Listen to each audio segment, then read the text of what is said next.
अस्सलाम वालेकुम dear viewers और अजीज़ तिब्बाए कराम। आज जो नुस्खा मैं पेश कर रहा हूँ ये उन लोगों के लिए है जिनका मैदा अक्सर ख़राब रहता है और उनके मुंह में छाले बन जाते हैं, ज़ुबान पर और गालों के अंदर छाले बन जाते हैं जिनमें पस पड़ी होती है। और जब भी कोई नमक मिर्च वाली कोई चीज़ खाएंगे तो बड़ी शदीद तकलीफ़ होती है, खाना पीना उनके लिए मुश्किल और मुहाल हो जाता है। तो ये ऐसे लोगों का अमूमन अक्सर व बेशतर छाले निकलते हैं, फिर ठीक होते हैं, फिर निकल आते हैं।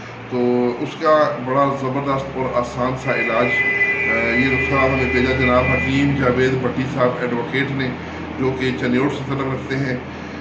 नुस्खा कुछ यूँ है कि 10 ग्राम काफूर लें उम्दा किस्म का, और उसको खूब खल कर लें और उसमें आपने 50 ग्राम खालिस शहद डाल के दोबारा उसको रगड़ाई करें।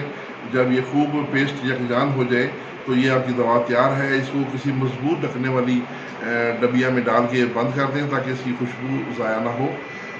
ये दवाई आपकी तैयार है। जब भी कोई ऐसा पेशेंट आता है जिसके मुंह में छाले निकले हुए हैं, जिनको जिनको तिब की ज़ुबान में कड़ा और फम कहते हैं, तो उसको कहें कि उंगली से थोड़ा थोड़ा ये मुंह के अंदर छालों पे लगा दें, ज़ुबान पे लगा दें जहाँ जहाँ पर छाले बने हुए हैं। इंशाल्लाह पहली दफ़ा लगाने से ही मरीज़ को फौरी सुकून आ जाएगा, उसमें जो जलन और दर्द है वो ख़त्म हो जाएगी।